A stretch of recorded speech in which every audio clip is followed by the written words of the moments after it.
Hi again, I'm Henry Herring, and I have the honor of guiding you through the 3 videos produced by COM about the negative effects of marijuana and marijuana legalization. This is the 3rd video in the series. By the way, COM, that stands for Citizens Against Legalizing Marijuana. So far, with Dr. Lynn Fox, we have discussed important issues, like the horrible impact marijuana has on young brains that are still developing, and how it will take an entire community to address these problems. We've seen a pharmacist, Philip Drum, in an interview, where he not only gives us a deeper understanding of the mind-altering process of marijuana on drivers, but he also shares the personal tragedy his family endured when his sister was murdered by a driver who was under the influence of marijuana. In addition, some leaders like California Assembly member Jim Cooper share our position. They tell the truth about marijuana legalization. Take a look at this clip. Generating an estimated $1 billion annually. The state's just greedy. People see dollar signs, and it truly is blood money. State Representative and former undercover narcotics officer Jim Cooper is urging a no vote. In the ballot measure, it talks about establishing programs for treatment of substance abuse because they know there are going to be issues with it. And what's troubling is these folks have not gone to Washington or Colorado and seen some of the issues that have gone on there. They've had major problems with marijuana usage, driving under the influence, and just a whole host of issues, especially with kids. Now in this 3rd and final presentation, we'll hear from Keith Graves, who is a law enforcement educator. And in a separate interview, we'll hear from Al Crancer, who is an independent researcher. Mr. Graves has an interesting and varied background on this subject.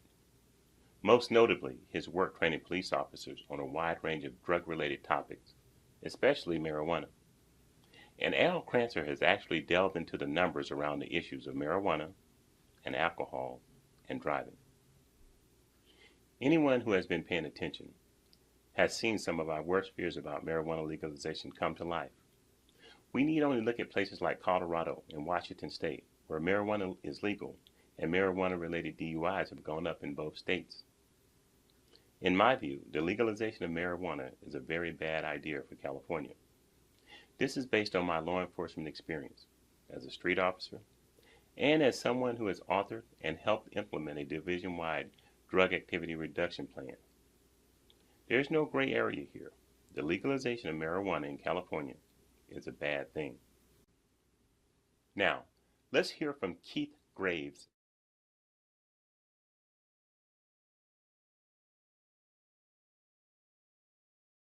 So we're here this afternoon with Keith Graves, president of Graves Associates, a law enforcement trainer, and you have an excellent career behind you and ahead of you of training law enforcement on drug recognition. So yes. Can you explain a little bit about that? Yeah, so I own a company that we go around the country and we train officers on every aspect of drug investigations, from manufacturing to drug influence, driving under the influence of drugs, you name it, anything drug related. So, particular to marijuana, we're looking potentially in California at the legalization of recreational use. A lot of people don't believe that marijuana could be a problem. Can you share your thoughts? It will absolutely be a problem. The marijuana of yesterday is not the marijuana of today. The marijuana of yesterday, a lot of people remember that they smoked a joint and they felt, a little high, but okay. We don't have that anymore. Marijuana back in 2000 was just under 5% THC. Right now, we're looking at marijuana bud being 25%. Not only that, back then people smoked a quarter gram of marijuana in a joint. Now everybody smokes a gram. So it's significantly higher with a significantly higher amount of THC in what they're smoking. So as I was saying, it was a marijuana blunt from today. It would be the equivalent of having, smoking 20 old school joints. So we see people smoking more with more potent marijuana, and that's causing several different problems. Like DUI, all right? You got problems with DUI. With the people that are under the, I'd been an officer for a number of years, since 1988. if I evaluated somebody driving under the influence of marijuana, let's say in 1990, they are not even close to somebody that smoked a blunt today. When I evaluate somebody today, they are so much more significantly under the influence than they were ever before. Not only that, you also have people that are doing things like edibles, right? So with an edible, when you eat marijuana, it changes to a different cannabinoid in your body that is more potent than THC, than what we know it to be. And when that occurs, they're high not only significantly more, but for a longer period of time. And we're seeing with these higher amounts of THC and people being high to the extreme, we're seeing people go into a psychosis. We're seeing, more psychiatric issues than we ever saw before. And I don't think that the general public realizes that, because when we say we want to legalize marijuana, they're thinking of grandpa's marijuana. They're not thinking of what's occurring today.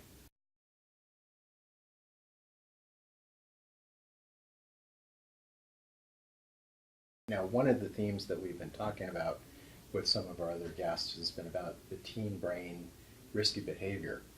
Teens can be really creative in some of the things they do. You shared with me recently about what they'll do with a blunt. Oh, yeah. Example. So some of the things that we're seeing now, we're seeing people in high school that they're taking their marijuana nuggets and they're rolling them in butane hash oil, and then they're putting that into blunt, and then they're putting spice on top of that, and then rolling it all into one and smoking it.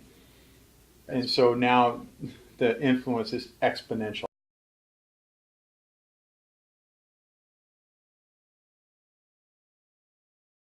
Now, something that a lot of people forget about are the crimes associated with marijuana. Can you share any thoughts you have along that path? So some of the crimes associated with marijuana, obviously we talked about DUI, but you talked about the risky behavior.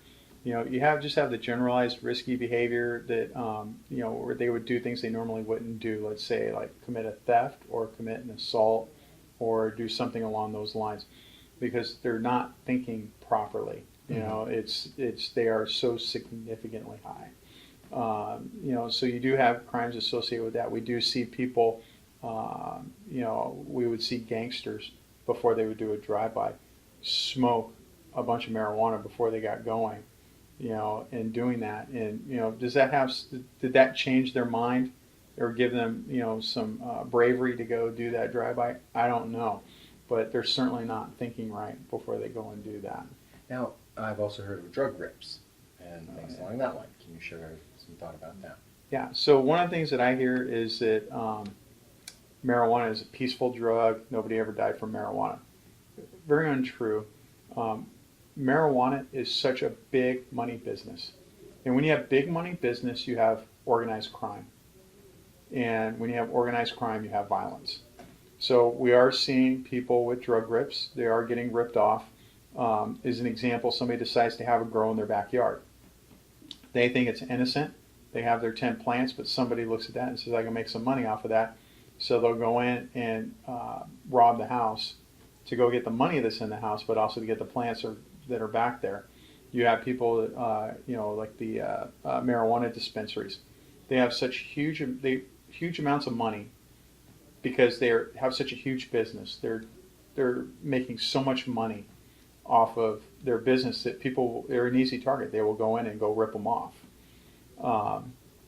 They're easily, some of these places are making no less than $20,000 in a day.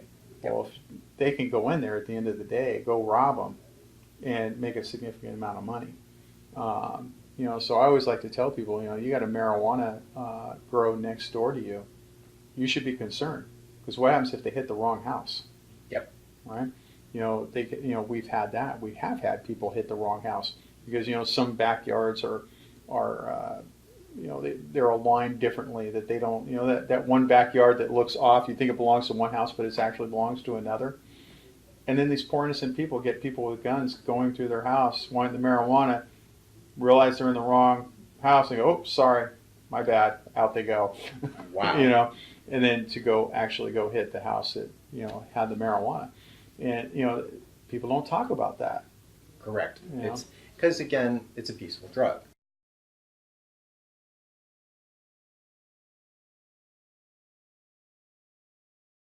In the days of old, not that long ago, meth labs used to be prevalent. Yes.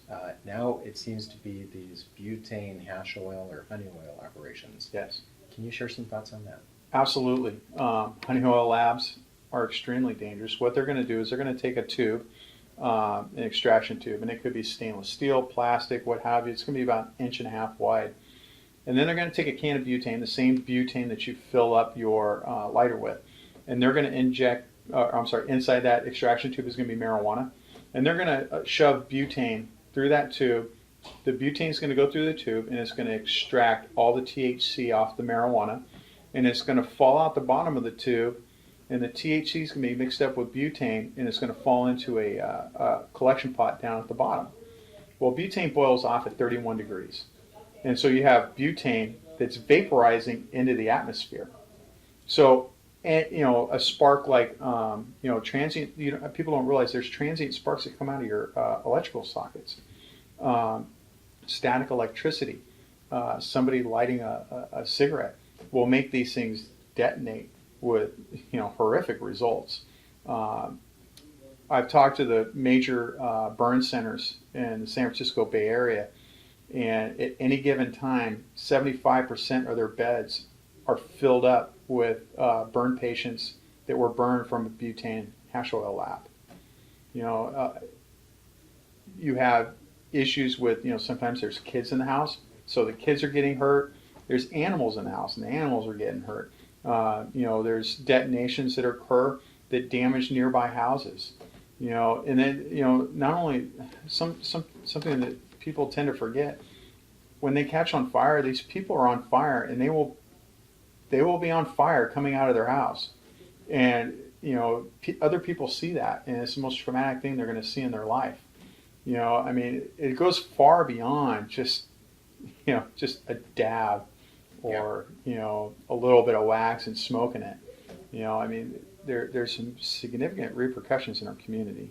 You brought up a point that I think is really important. I call it collateral damage. Mm-hmm.